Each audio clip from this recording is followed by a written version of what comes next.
So now let's go over our titration practice.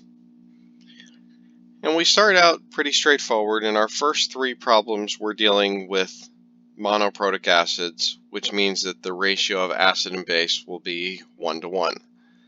Question 4 is sort of that more complicated situation where we have an acid that has multiple protons on it. But again, let's start out with these simpler situations. And you can see in some of these I've given you multiple trials of data.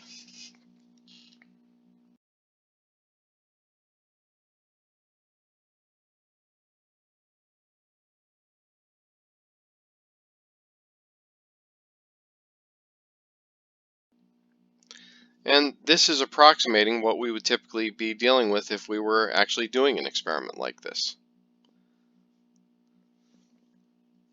So what's the first thing we would need to do in this question, question 1? Well, you can see our amounts of acid are the same in each trial. But the amounts of base, because that's the experimental number, are different. And we've got 18.04, 18.63, and then 31. So when I see data like that, the first thing that says to me is something went wrong in that first trial. So what am I going to do with that? I'm going to disregard it entirely.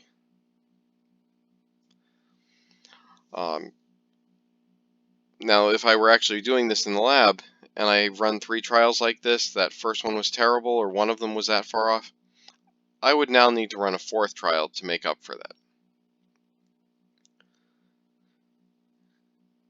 Now, I've got 2 ways that I can approach this, and both of these will get me to the same answer. I can figure out the molarity of the potassium hydroxide solution based on trial 2, do the same based on trial 3, and average those 2 values. Or I can average the amounts of potassium hydroxide first and then just do the calculation once. The way that we do it makes absolutely no difference.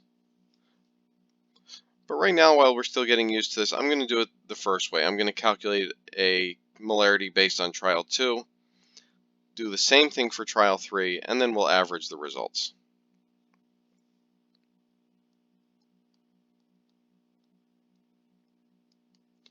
So trial 2.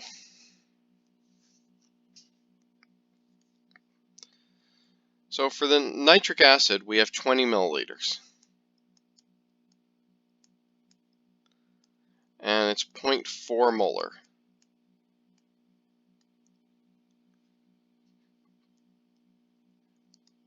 And given that these are, again, 1 to 1 in terms of their mole ratio, HNO3 plus KOH reacts to form water and potassium nitrate. So the stoichiometry is 1 to 1. I can just use this as an M1V1 equals M2V2 type calculation.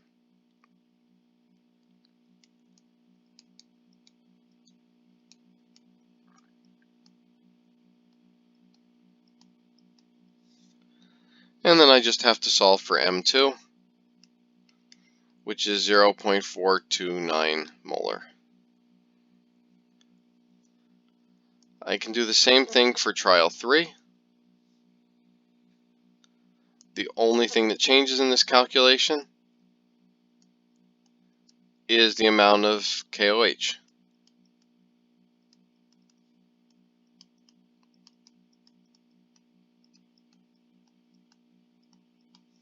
Again, solving for M2 gets a 0.443 molar.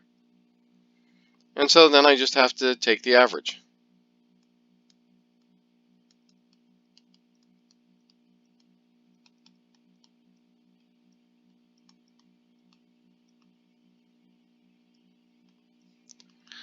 And we get 0.436 molar.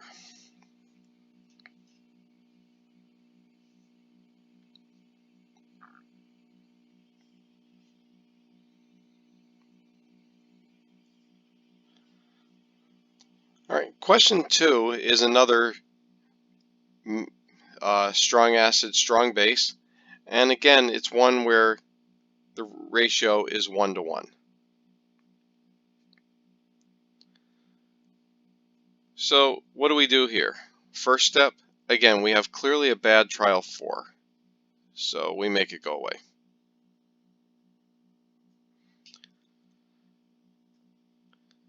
Now, this one I'm going to do the other way. Instead of doing 3 separate calculations and averaging the result, I'm going to take the average first.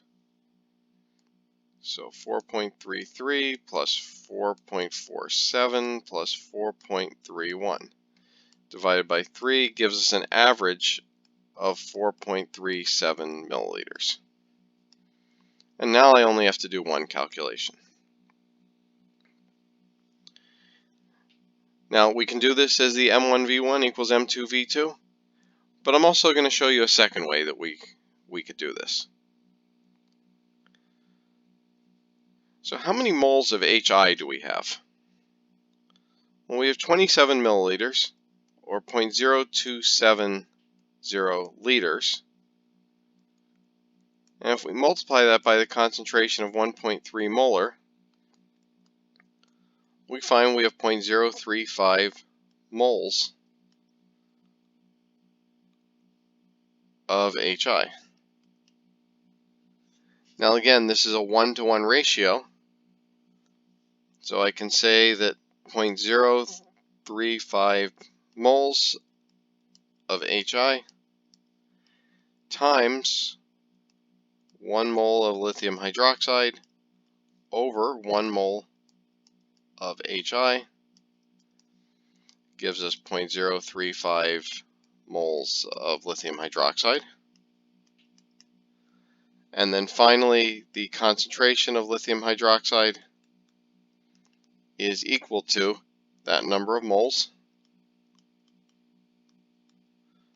over the volume of the lithium hydroxide, and that comes from our average volume converted to liters,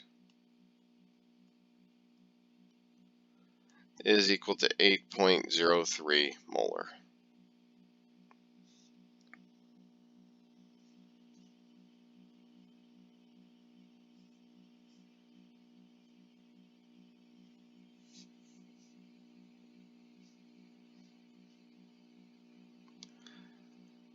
So question 3 is actually very similar to a lab that we often do in this course. And this is actually the standardization part of the experiment, that we weigh out some amount of a known acid, we make a solution of it, and then we figure out how much base we need.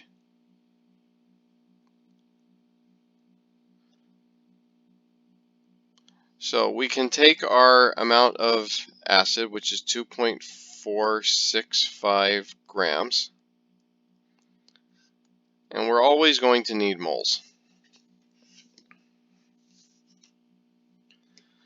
So we need to calculate the molar mass of the KHC8H4O4 compound. If we do that, it comes out to approximately 204.22 grams. And so we have 0.01207 moles of the acid.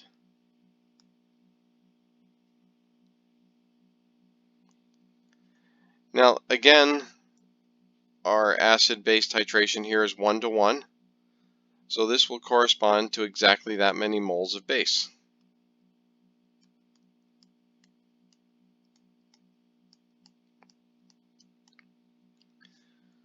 And then to calculate the concentration, we just need to take the moles of base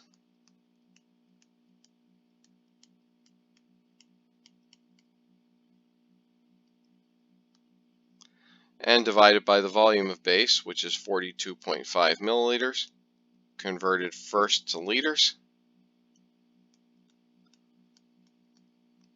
and we get a concentration of 0.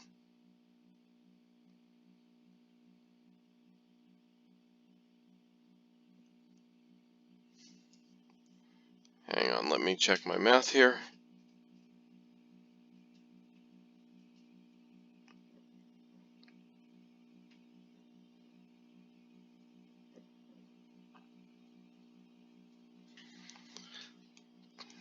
284 molar.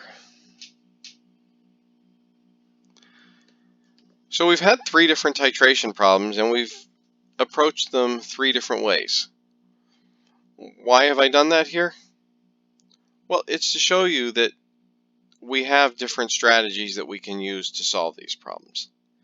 All of them will get us to the same answer. And the reason that all of them get us to the same answer is that the key to any titration is that moles of acid is equal to moles of base. That's the end point of any titration.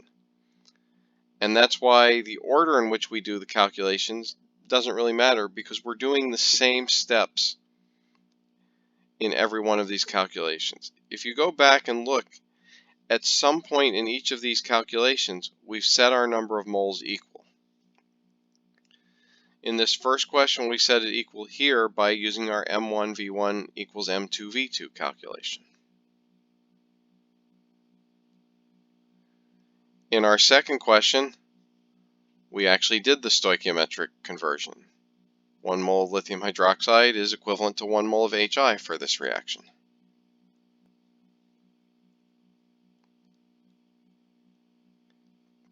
And in our third trial, we did the same thing. But being able to do these in different ways is going to let us tackle a more complicated problem like we have in number 4.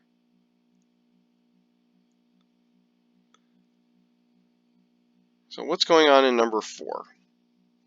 Well, we have some acid. We don't know what it is, and we don't even know its molar mass. In fact, that's what we're going to try and figure it out. The one piece of information we've been given, though, is that this acid is diprotic. Now, why is that important? Well, a diprotic acid, notice, it has 2 hydrogens. So what that means, it's going to react with sodium hydroxide.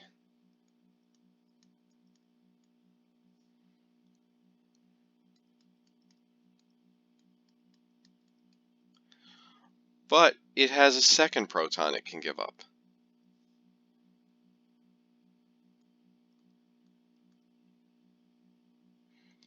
So in other words, it's going to react twice.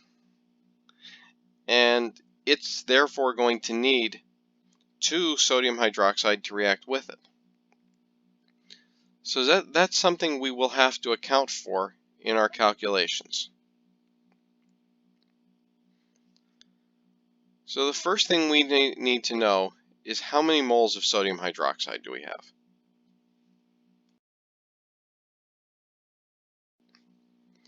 Because ultimately, if we're going to figure out the molar mass, remember from other problems that we were trying to find molar masses, we needed to know the grams of that substance and the moles of that substance.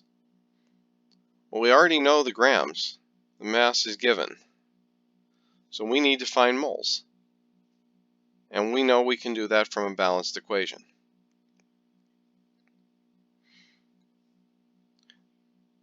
So overall, the net reaction here would be our diprotic acid plus 2 sodium hydroxide reacts to form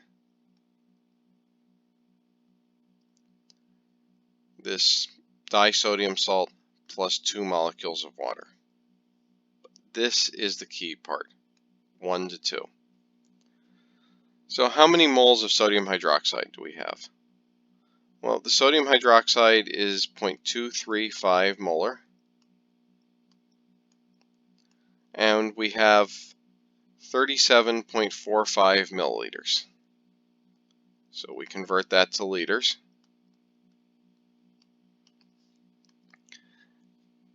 And that tells us that we have 0.00880 moles of NaOH.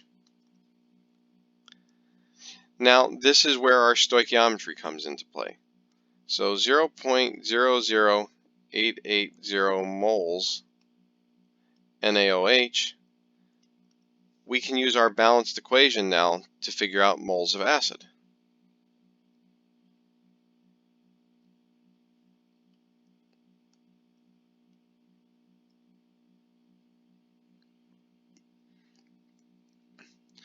So our moles of acid, we need 1 mole of acid per 2 moles of sodium hydroxide.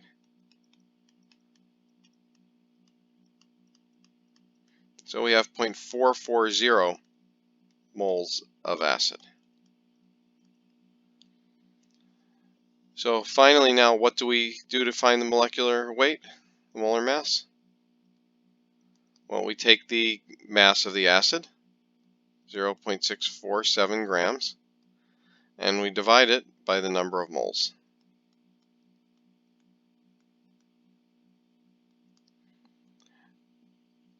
And if we calculate that out,